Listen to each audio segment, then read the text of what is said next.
ওয়া রাহমাতুল্লাহি ওয়া বারাকাতুহু। আশা করি আপনারা সকলে ভালো আছেন। আলহামদুলিল্লাহ, আল্লাহ পাক রব্বুল আলামিনের অশেষ মেহেরবানি এবং আপনাদের দোয়া ভালোবাসায় আমি অনেক ভালো আছি। তো আজকের ভিডিওটি খুবই গুরুত্বপূর্ণ। আশা করি আপনারা সকলেই মনোযোগ সহকারে শুনবেন এবং দেখবেন। তো আমাদের মাঝে মধ্যেই ডিপ্রেশন চলে আসে, চিন্তা চলে আসে, কিংবা আমাদের এমন এক পরিস্থিতি চলে আসে যেই পরিস্থিতিতে আমরা কাউকেই পাশে পাই না, বা আমাদের খুবই আর্থিকভাবে সহযোগিতা প্রয়োজন, কারো কাছে পাচ্ছি না, চিন্তিত, মনে শান্তি পাই না। তেমন অবস্থা কি আপনার কখনো হয়নি? আশা করি হয়েছে কিনা এটা আপনি বুঝতে পারতেছেন। এটা আমরা মানুষ যেহেতু আমাদের অনেক সময় এই প্রবলেমটা হয় বা আমরা এটা সম্মুখীন হই। তো এই সময়গুলিতে আল্লাহ পাক রব্বুল আলামিন অপেক্ষায় থাকেন যে আমার বান্দা হয়তো বা এই বিপদের সময় আমার সহযোগিতা কামনা করবে, বা আমার সান্নিধ্যে এসে আমাকে স্মরণ করবে, তার সমস্যার কথাগুলো, তার প্রয়োজনগুলো আমার কাছে বলবে। আর এই অপেক্ষায় আল্লাহ তাআলা আমাদের দিকে তাকিয়ে থাকেন, আর অপেক্ষায় থাকেন, আর বলতে থাকেন, হে বান্দা, তুমি তোমার সমস্যাগুলোর কথা আমাকে বলো, আমি তোমার সমস্যাগুলোকে দূর করে দিব। অবশ্যই এখন অনেকে বলতে পারেন যে আল্লাহ তাআলা কি আমার সমস্যাগুলোর কথা জানেন না? অবশ্যই জানেন। এরপরেও আল্লাহ অপেক্ষায় থাকেন যে আমার বান্দা বিপদে পড়ে আমাকে ডাকে কিনা।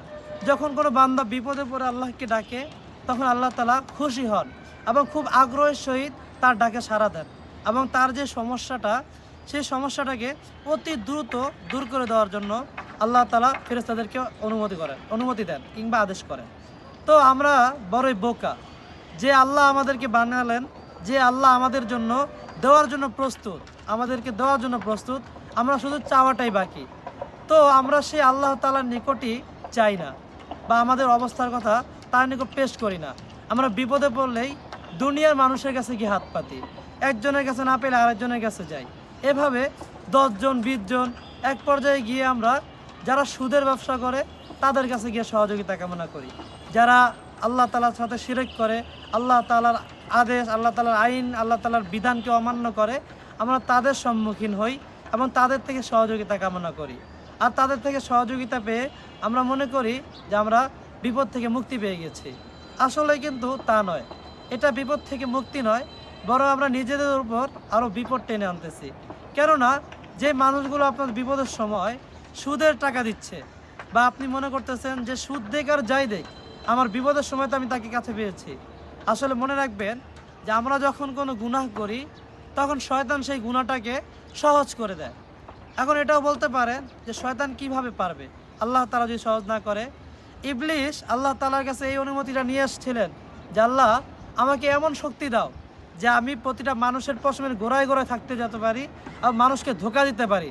এবং সে আল্লাহকে চ্যালেঞ্জ করে এসেছিল যে আমি তোমার বান্দাদেরকে ধোঁকা দিয়ে জাহান্নামে নিয়ে যাব।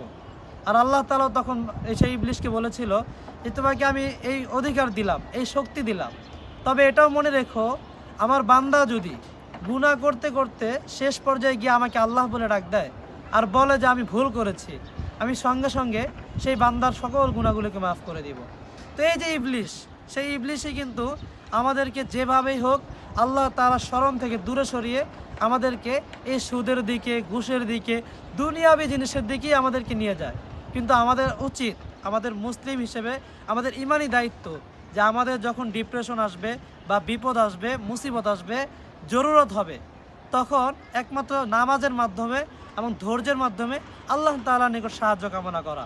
আর যদি আমরা এটা করতে পারি, আল্লাহ তাআলার নিকট সাহায্য কামনা করতে পারি, তাহলে আশা করি আল্লাহ তাআলা ওনার কুদরতিভাবে আমাদের যে সমস্যাটা সেটাকে দূর করে দেবেন। আর তাছাড়া কালামে পাকের মধ্যে তো আল্লাহ তাআলা বলে দিয়েছেন, ইন্নাল্লাহা মাআস সাবিরিন, নিশ্চয়ই আল্লাহ তাআলা ধৈর্যশীলদের সঙ্গে আছেন। তা আমাদেরকে ধৈর্য ধরতে হবে। আর এটাও মনে রাখতে হবে, তিনি এটাও বলে দিয়েছেন, লা তাকুনাতু মির রাহমাতিল্লাহ, তোমরা আল্লাহ তাআলার রহমত থেকে নিরাশ হও না। তাই আমি অবশেষে এটাই বলবো যে যত বড়ই বিপদ হোক না কেন, আল্লাহ তাআলার কুদরত থেকে কিন্তু সেই বিপদটা কখনোই বড় নয়।